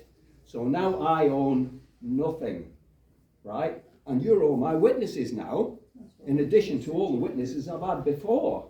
All right, so I own nothing, and the trustee is somebody who I don't necessarily have to trust, because I, as the person who's putting everything in the trust, dictate what their duties are. Now, they've got what they call legal title over everything that's been put in the trust. They've got legal title. But I say they've got no power to do anything with it except to make sure that the beneficiary, everything in there is for the beneficiary. Who's the beneficiary? Me! So I don't own a bloody thing. I've got a trustee who has only legal title over it, say it's you, right? You've got legal title over it, but you can't do anything with it. You've only got legal title over it. to ensure that everything in there is for the beneficiary's use. So, that's that. Now, I've played another trick, because in addition to not having a trustee who's going to do anything except for guarantee that it's all for the beneficiary, I've appointed a trust manager. Who's the trust manager? Well, I'm compos mentis, it's going to be me. Now, I can put on one hat, I can put on another hat. I can be whichever one I play, because that's what they play. So I've got all my business, everything that I do, not mine, everything's in the trust. In the private trust. Who wants to know what's in the private trust? It's private. So, Mr. Judge or Mrs. Judge, you want to know what's in my private trust? It'll cost you 2 million quid. If you want to pay me 2 million quid, I'll give you the details of that, and we'll take out an insurance against my trust, my beneficiaries' assets all being dissolved or used or manipulated in any way. So you pay me it, and then I'll give you the details. What happens if you buy yourself a new tie? Pardon? What happens if you buy yourself a new tie? Is that automatically in the trust, or do you have to then? Nothing. Everything is in the trust. No, but you set up your trust and it's looking brand spanking new, and the lady over there or whoever it was it Jill, is your trustee, and then you go into a second-hand shop, let's say, or Aunt Mabel knits you one and gives you this, says this is yours. You now have a tie that at this point is not in the trust. Yes, it is. Does it? Everything is in the trust. I bought this book this morning here, and it's in the trust. The phone's in the trust. Right, Everything's in the trust. I'm saying, so once you've set... Additional items. Add it to the list. Do you add it to the list? That's what I'm trying to get at. Well, I don't have to have a detailed list, because I'm covering it by everything that I have possession of or use of is in the trust. You set it up initially. It covers everything. So you set it up initially to say everything I own now and in the future will go in the trust. Everything's in the trust. And then it's private. It covers and everything. It's private. So my property, well, whatever it's worth, right, within the boundary of that, everything is in the trust, unless it can be shown by somebody that it belongs to someone else. So, it belongs to the trust. Did you set this up yourself, or did you Yeah. You did. Oh, well done you. Well done. I've researched quite a lot of different trusts and pulled all the bits together, all the good stuff together. I'm quite happy to put it by anybody who would like to have a look at it and see what it's all about and see whether it all stands up. Got a question. Okay. Just a moment ago, you said you don't have to trust the trustee.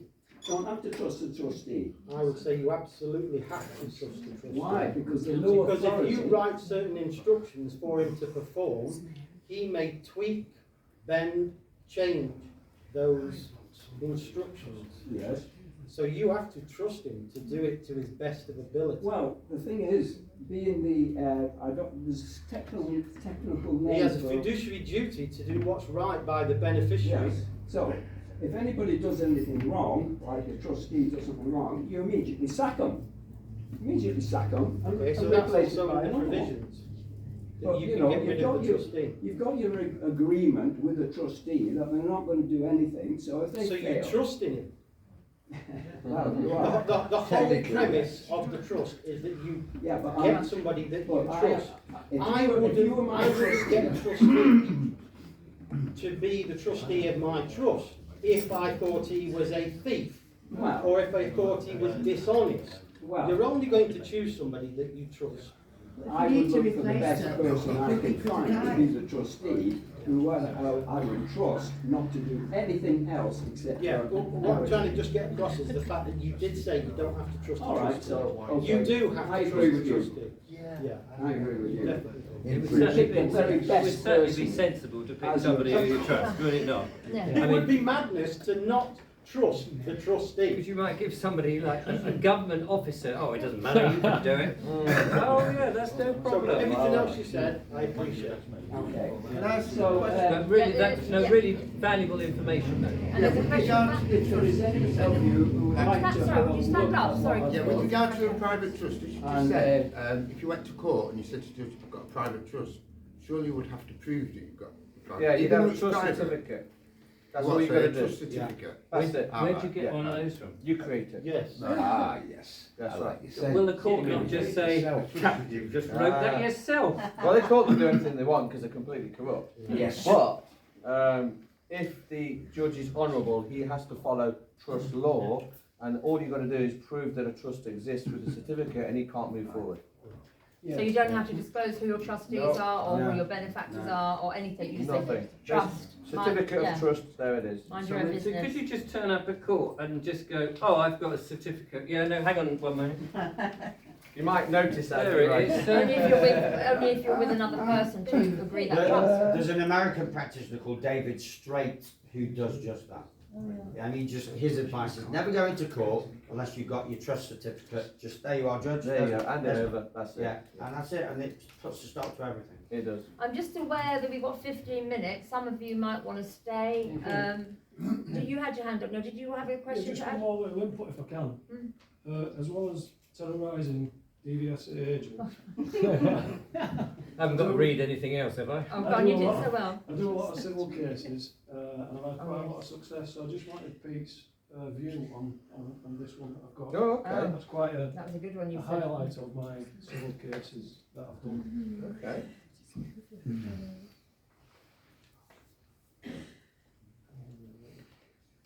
Do you want to, while Pete reads it, would you like to tell the Yeah. audience what it is now? Yeah, I managed to get a county court judgment against Vodafone for breaches of the Data Protection Act and messing with the credit file. But they are ones who are really notorious to deal with because they don't give you any contact information and whatever. So to get that, I think that's quite. I don't think anybody else will have done that. It's an amazing, It's quite an yeah, achievement. against a large company. What is the judgment exactly? What It's was it? for £3,115, but And have they paid it? no, they haven't paid it yet. That's Send in the bailiffs. It's in the next stage. I've already done that. Double it. I paid the £91 for the to get a judgment enforced.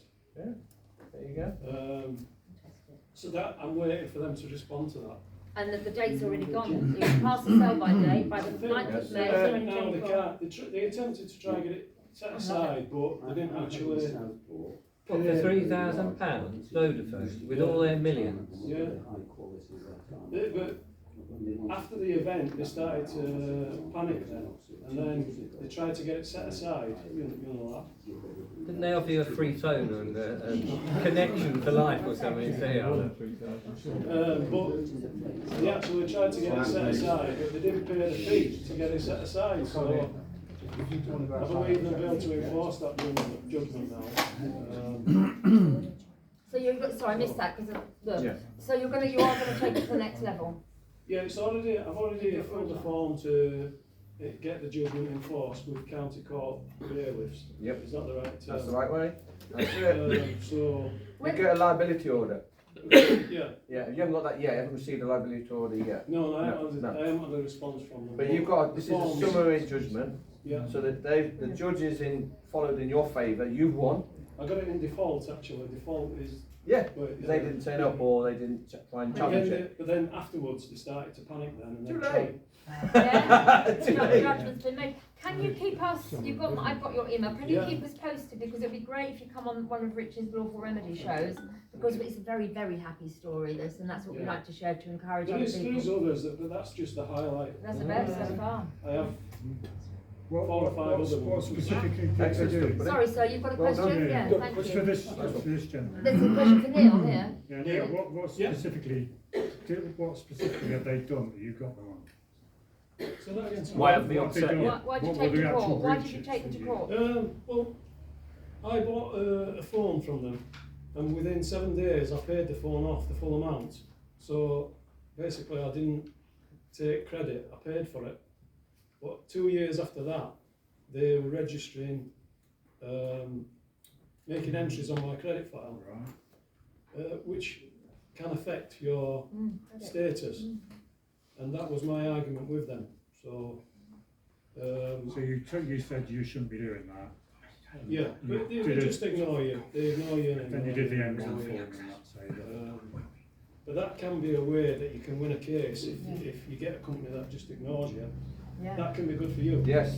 Powerful. Defaults. Did you go to ICO first, Information Commissioners? Did you go there first? No, I don't. I've had dealings with them, and I don't. I don't trust in that. And that was just a small claims court, so it cost you how much? Yeah, on my money claim service. My claim. Initially, it cost £115. So, in the greater scheme of things, it's time and effort and energy and passion to do Oh this, yeah, isn't it's it? But we headache need to be doing, yeah. It annoys my wife. Well, yeah. That's part of it, unfortunately. I can put up with the hassle, but a lot of people don't. But I want Yeah. to. They're very tenacious. I want to help others do this. Yeah, you're a fine example. Try and make sure people absolutely, stand thank up for you. themselves like I do. Yeah. A lot of people don't, they just roll over. Yeah, well, we'll definitely get you on the next Lawful Remedies show. We'll you know, share it with Richard viewers. So thank you. That's great, isn't it? Thank you. Yeah, well stand up so we can hear. I'm just thinking about whether the panel are familiar with the Great Taking, because that's kind of cropped up indirectly a few times during the day, in my mind at least. You know, they'll be familiar with the American author. I think he lives in Sweden, but he'd written a well-known book called The Great Taking. And this is the idea that they, that Larry Fink and the Black Rocks, the Vanguards, are able to literally take the assets of the people. But we around will the own world, nothing and be particularly happy. equities. Yeah, it's a method to do it. So people, we think we own something, but we don't own it. And I was perhaps assuming that you'd be familiar with that, and we could reflect on that in relation to some of the things we spoke about today. Well, they can only take back title. That's the weakness of the system. As soon as you challenge the title, you go, actually, what are you taking back? Because a lot of you think you've got a deed to your house. No, you've got a deed to a postcode. So if the mortgage company says, we want to take your title, there you go, have it, don't want it, thank you. And then name your house. See, the thing is this is the weakness of the system. No one has actually claimed your belongings yet. You haven't claimed your house, you haven't claimed your land, you haven't claimed your car, you haven't claimed your business, you haven't claimed your offspring. You haven't claimed your name. You haven't claimed it. Well, that's right. Well, remember the name itself. The name is something you create, all right? Because the name is given to you. It's the only thing that's actually given to you. Your mother and father give you your first name, okay? And then your family name is given to you by your father, okay? That's the only thing that's really given to you. But you're going to make something of your name. That's the thing that you create. The legal system, that name is not yours. It never can be. All right, so there's a lot of people saying, "I want to, change my status or correct my status and all the rest of it." But there's nothing wrong with your status. Okay, it's the legal system. Let me try and explain. Let me explain the name deception. The name deception, right? I'll make it simple. Have we all seen the film Terminator, the original Terminator, right? And Terminator comes back from the future and he's going to go after Sarah Connor. Yeah. What does he do? He goes to a phone box, Terminator, and he goes through the phone book, doesn't he? Yeah. And you got Sarah Connor written out multiple times. Sarah Connor, Sarah Connor, Sarah Connor. Spelt the same, exactly the same pronounced, but they're different names. Different names. And that's why the Terminator goes off just killing everybody with that name. They're different names, right? So think about your name, the one that you use, put it into Google, you probably find someone else with your name.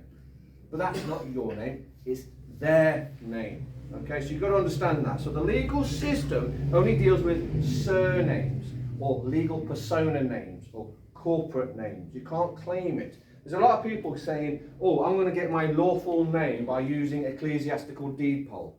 I'm going, oh, for the love of God. No, ecclesiastical means it's under the control of the church. Deed poll. If you enter into a poll, you're basically giving your opinion. Okay, register. If you register to vote, you go to a polling station, right? So they're telling you, ecclesiastical deed poll, controlled by the church, That means they control the Christian name and they also control the surname. So that's what's going on. You can't claim the name, it's not yours. You have to make a name, and that's how you do it. All right, so my name is mine. Anything with like my driver's license or passport or anything like that is not my name. It might be written and spelled like my name, it's not. This is another trick they get you in court. This is a little trick. So if you go into a courtroom, the judge will ask you, what is your name? Right? Now if you verbally say it, and you say it, yeah, my name is, Billy Bob, you've lost. Right? Because what you're doing is you're accepting the judge's name he controls. Because he's reading the name of the paperwork that he's written. He's written Billy Bob on his paperwork. He's the author of it. He created it.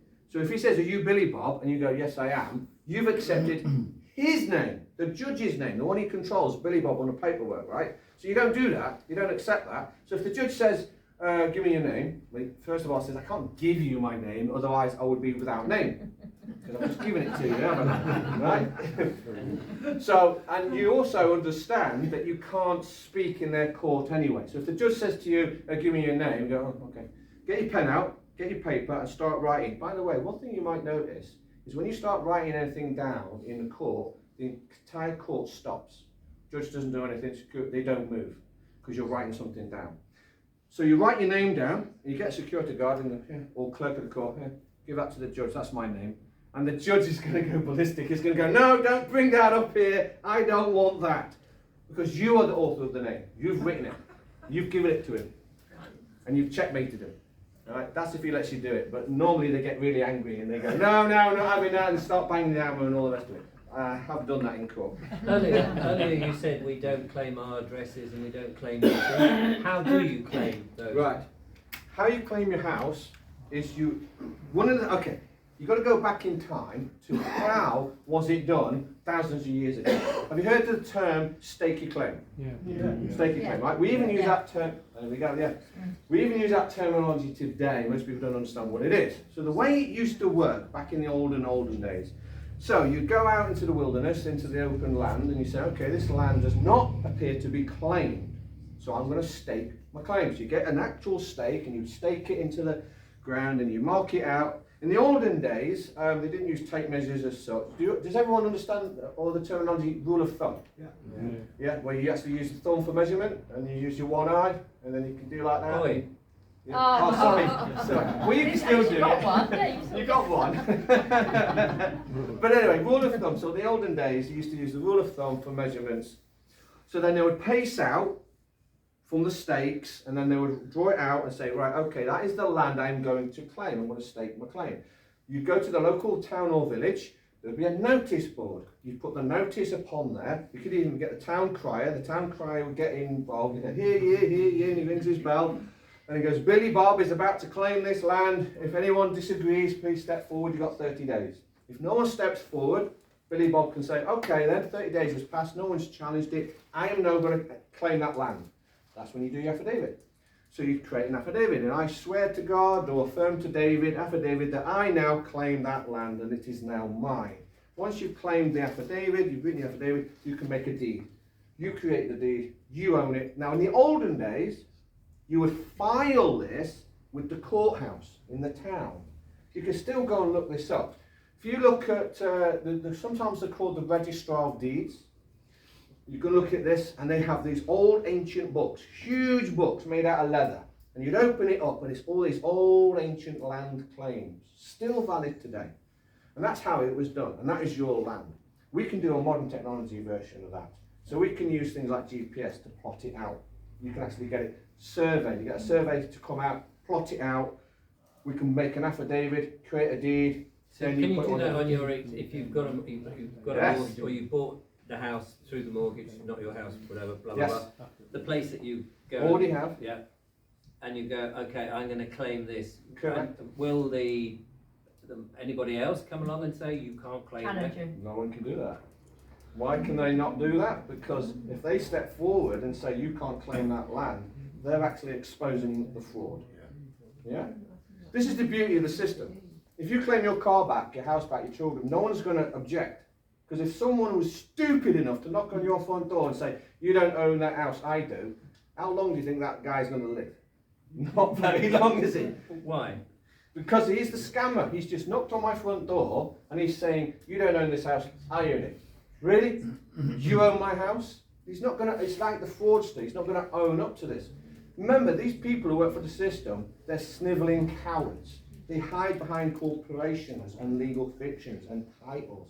They've got no balls, like the chap said. So yes, this is the beauty of the system. No one can object. Okay, because you will then know who the scammer is. This is why you can claim your children back, or your offspring. And you can reject the birth certificate, you can renounce your signature, all this sort of stuff. But you've got to understand how you're going to do it, okay? And by the way, the modern technology as well, just get into that. I can digitise all your documentation, stick it on an NFT, put it on the blockchain. 20 quid? 20 quid! 20 quid. What a free book. Yes, I'll even 20 quid and a free book. Yes. I did something with somebody else, and our land went on to something called a landlock. Yes. And we had to do something that was a salvage, that's a year and a day. Right. And if nobody made a claim, then it becomes ours. So That's is correct. That, is that Very have similar. we done it correct then doing that? Yes, that's right, that's right. Okay, let me just talk about the address and land and all the rest of it, because this is where a lot of people in America, because we've got members all over the world, and we've got members in America, and they've realised they can do the same trick. They've got patents and all this, slightly different to what we have over here.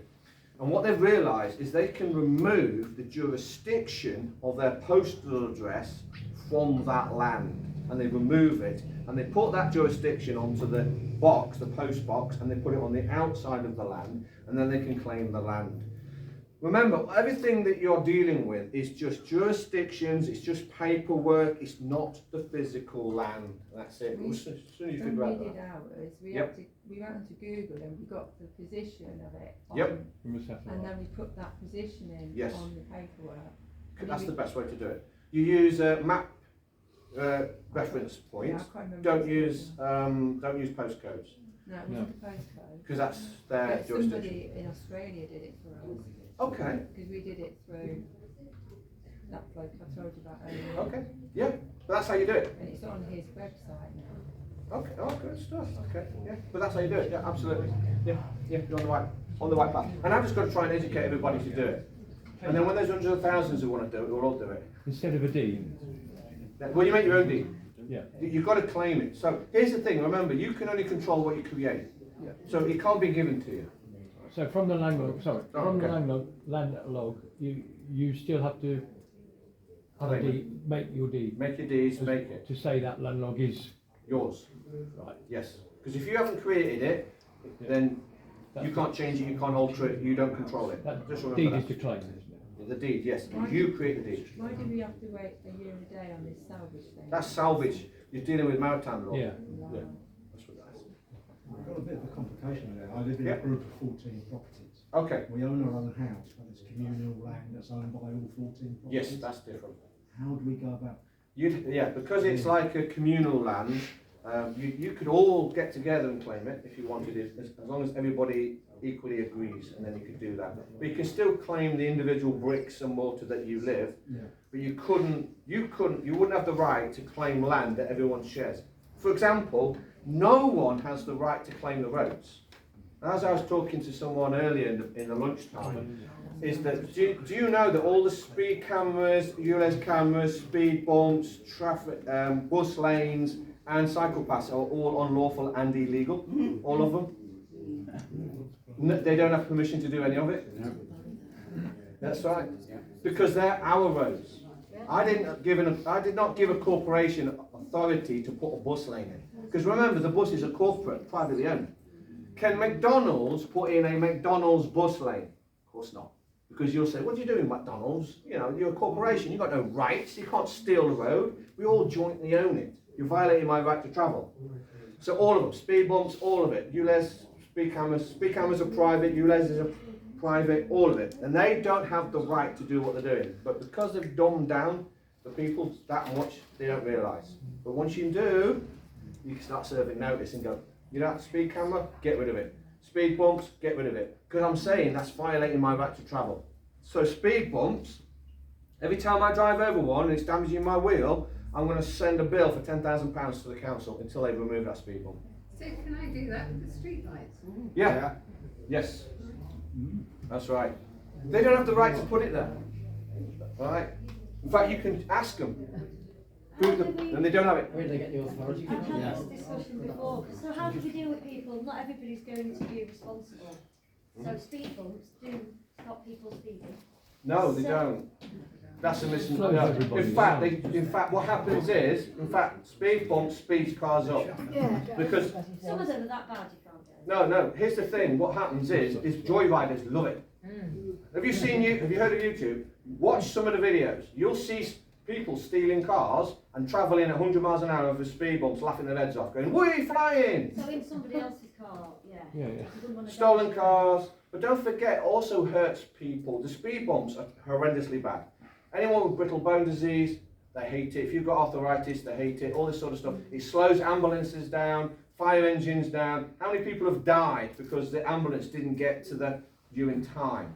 So it's a misnomer that speed bumps slow people down. They might slow us down and damage my wheels and my exhaust. And have you noticed that springs on our suspension are breaking now? That's potholes as well. Potholes as well, but speed bumps do it as What well. about cycle lanes though?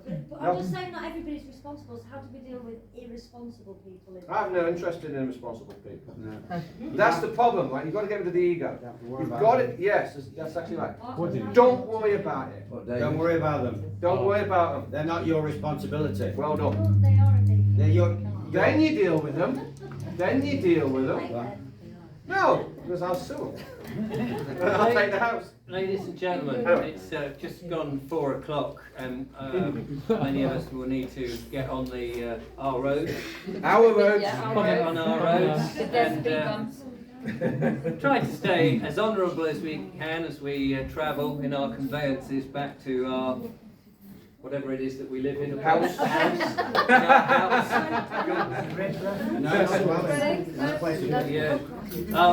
So, from the panel, we'd love to thank you for coming along, and being part of it, joining in, and being part of the Lawful Remedy. Please, I know Kylie's not keen on the clapping. As a performer who formerly earned his living from performing and then hearing the response, I actually think clapping is a good thing. Kill some fairies. So kill some fairies. Kill some fairies, everyone!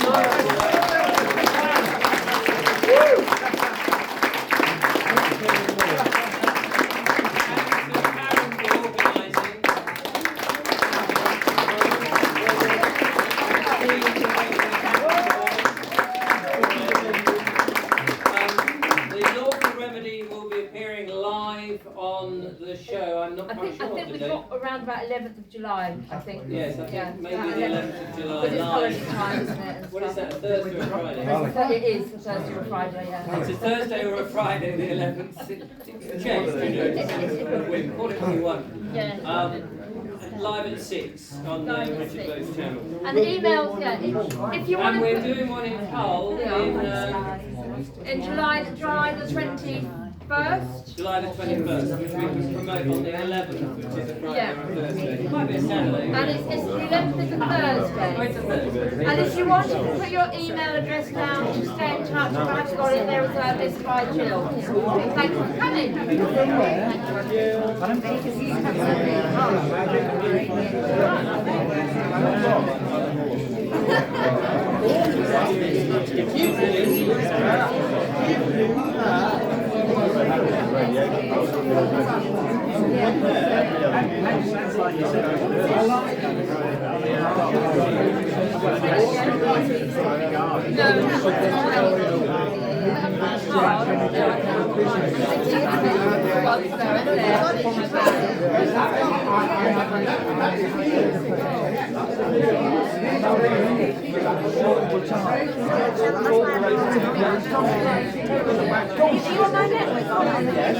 I am now.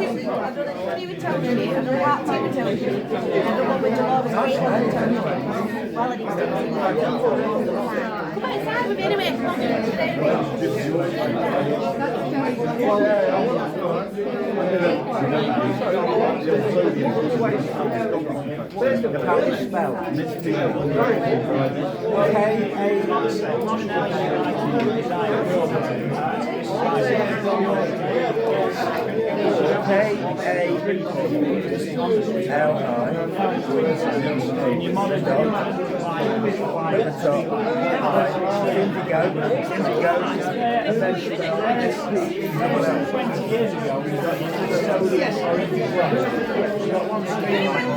As in,